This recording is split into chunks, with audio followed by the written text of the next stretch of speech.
Hablar de los neurotransmisores, vamos a realizar una breve introducción del sistema nervioso autónomo, hablando del sistema nervioso simpático y parasimpático. El sistema nervioso se divide en sistema nervioso periférico y en sistema nervioso central. El sistema nervioso periférico se divide en sistema nervioso autónomo y en sistema nervioso somático. El sistema nervioso autónomo se divide a la vez en sistema nervioso simpático, que se localiza en el tórax lumbar, y el sistema nervioso parasimpático, que se localiza en la cráneo-sacra. La otra división es el sistema nervioso entérico, que se localiza en los plexos del tracto gastrointestinal. Ahora, hablando de las neuronas, el parasimpático y el simpático tienen diferentes. En el simpático están los neuronas adrenérgicos y colinérgicos, y en el caso del parasimpático están los adrenérgicos. Los adrenérgicos liberan noradrenalina y sus receptores son adrenérgicos, mientras que los colinérgicos liberan acetilcolina, que tienen receptores colinérgicos o no adrenérgicos.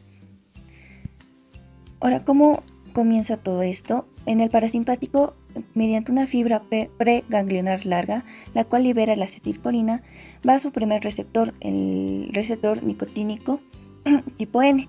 Esta, mediante la fibra postganglionar corta, va a liberar el acetilcolina al segundo receptor, que sería el receptor muscarínico.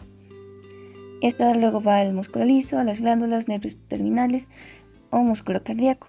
En el caso del sistema nervioso simpático, todos van a liberar el acetilcolina mediante una fibra preganglionar corta, y sus primeros receptores van a ser los receptores nicotínicos tipo N. En el caso de las glándulas sudoríparas termorreguladoras, son inervadas por las neuronas colinérgicas simpáticas, que tienen receptores colinérgicos muscarínicos. En las otras, simplemente van a liberar la noradrenalina, que tiene receptores alfa 1, alfa 2, beta 1, donde estaría el músculo liso, glándulas, nervios terminales y músculo cardíaco. En la siguiente sería la dopamina, que tiene receptor D1. Esta va a ir al músculo liso de la vasculatura renal. En la médula suprarrenal, esta mediante la sangre va a sacar la noradrenalina y la adrenalina o epinefrina. La noradrenalina tiene los receptores alfa 1, alfa 2 y beta 1, mientras que la epinefrina tiene los receptores alfa 1, alfa 2, beta 1 y beta 2. En la noradrenalina va a estar el músculo liso, mayormente los vasos sanguíneos, y en la epinefrina va a estar el músculo cardíaco. Ante una pequeña explicación, aquí también encontramos los receptores ionotrópicos, que realizan la respuesta cuando llega el receptor, mientras que los receptores metabolotrópicos activan un segundo mensajero para la respuesta. Doctora, buenas tardes, compañeros. Voy a empezar a explicar lo que son neurotransmisores. Los neurotransmisores son biomoléculas que permiten la neurotransmisión, es decir, la transmisión de información desde una neurona hacia otra neurona, una célula muscular o una glándula, mediante la sinapsis que los separa.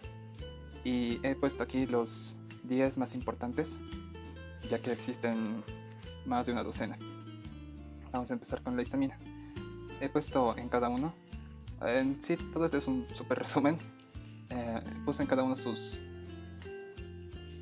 receptores y la función que desempeñan ellos. Como es muy largo, voy a hablar lo más rápido posible. El H2, excitadora, localizada en el hipocampo, amígdala y ganglios basales.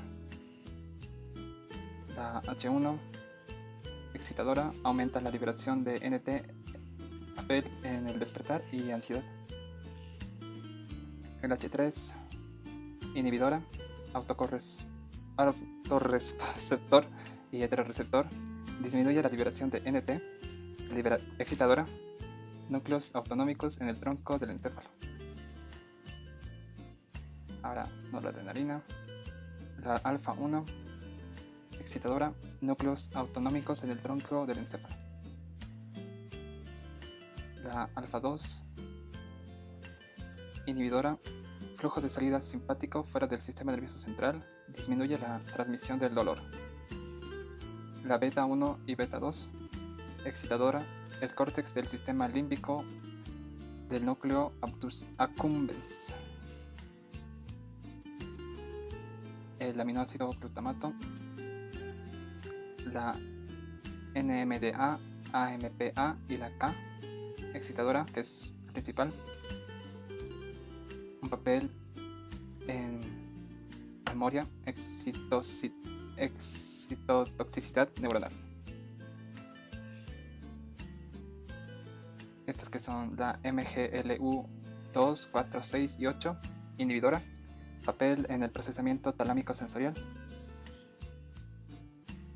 La MGLU 1 y 5, excitatoria, consolidación de la memoria, excitación neuronal. La acetilcolina, el M1, M3 y M5, excitatoria, papel en la vigilia y la conciencia, consolidación de la memoria. El M2 y M4, inhibitoria, autorreceptor y heteroreceptor, disminuye la liberación del NT. Y los musarínicos nicotínicos, excitatoria, aumenta la liberación del NT, papel en la dependencia de nicotina.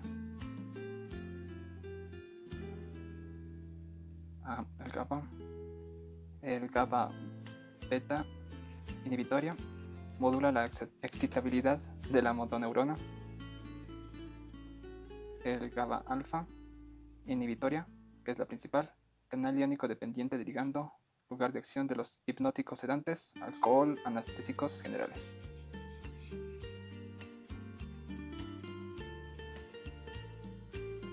La glicina, sensible a estricinina, inhibitoria, niveles más altos en la médula espinal, y insensible a estricinina, excitatoria, coagonista, obligando a la función del receptor NMD. Neuropéptidos taquicinas, NK1, NK2 y NK3, excitatoria, papel en el procesamiento del dolor, regulación autonómica. Los neuropéptidos opioides, estos eran letras griegas, creo que es mu, kappa y omega, creo que era. Inhibitoria, papel analgésico en el procesamiento sensorial y un papel en la dependencia farmacológica a opioides y otras sustancias. Serotonina, el 5-HT1, inhibitoria, papel en la ansiedad y en la depresión. La 5-HT2, excitatoria, distribución amplia, papel en acción antipsicótica. El H3, excitatoria, media en la transmisión neuronal rápida en el neocórtex, modulación perisináptica de la liberación de NT.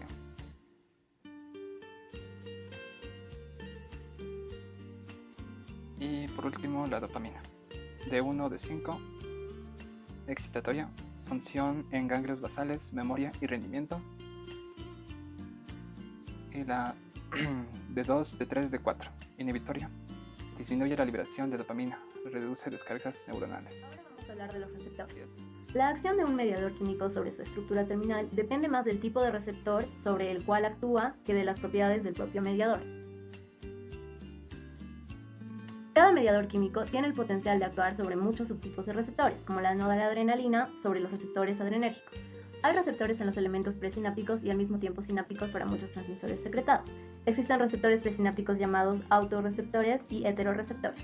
Aunque hay muchos neurotransmisores y muchos subtipos de receptores para cada ligando, los receptores tienden a agruparse en dos grandes familias respecto a su estructura y función, como los conductos controlados por ligandos también llamados receptores ionotrópicos y los receptores metabotrópicos. Los receptores metabotrópicos son receptores que no están unidos a un canal iónico y que generan cambios metabólicos en la actividad celular. Vamos a tener una molécula receptora acoplada a una proteína G formada por subunidades. Cuando se une el neurotransmisor al receptor, la proteína G se divide en una de sus subunidades y esto se desplaza para poder generar dos tipos de cambios, que pueden ser la apertura o el cierre de un canal iónico o el dar lugar a una activación de cascada metabólica. Dos tipos de receptores, que son los receptores inotrópicos y los receptores metabotrópicos.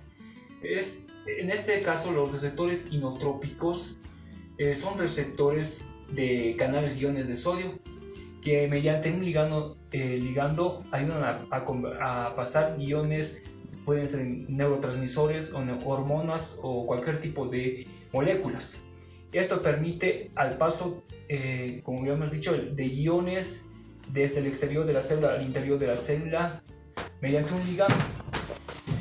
Y también puede tener un efecto de excitatorio o inhibitorio, dependiendo de los iones que pueden atravesar a un canal de un receptor típico o inotrópico. Los receptores adrenérgicos o adrenoreceptores son una clase de receptores asociados a la proteína G, los cuales son activados por las catecolaminas adrenalina y noradrenalina. Los adrenoreceptores se clasifican en dos tipos, alfa y beta, cada uno de los cuales se subdivide a su vez en subtipos alfa 1 y alfa 2 para el caso del receptor alfa, y beta 1, beta 2 y beta 3 para el caso del receptor beta. Los receptores nicotínicos son los principales medidores de los efectos de la nicotina. El receptor colinérgico muscarínico activa la proteína G cuando se une a la acetilcolina extracelular. Bueno, buenas tardes. Voy a hablarles yo de los receptores nicotínicos y muscarínicos. Para empezar, estos son receptores de la acetilcolina. Vamos a empezar con los nicotínicos.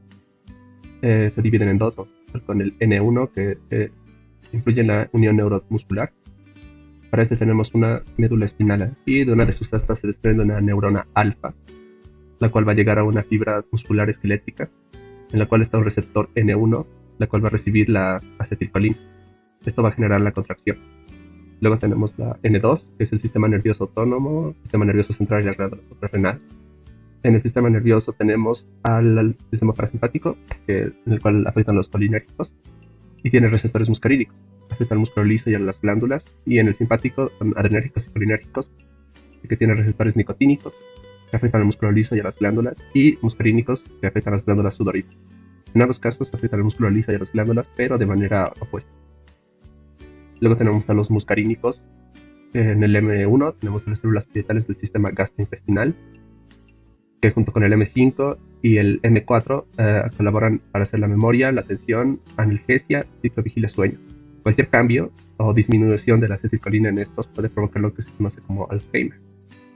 Continuamos con el M2, el cual afecta al corazón en una disminución de la contracción y de la frecuencia, y el M3, que en los bronquios genera una bronquioconstricción, y en la vejiga una contracción del músculo detrusor. Todos estos afectados por el parasimpático. Y eso.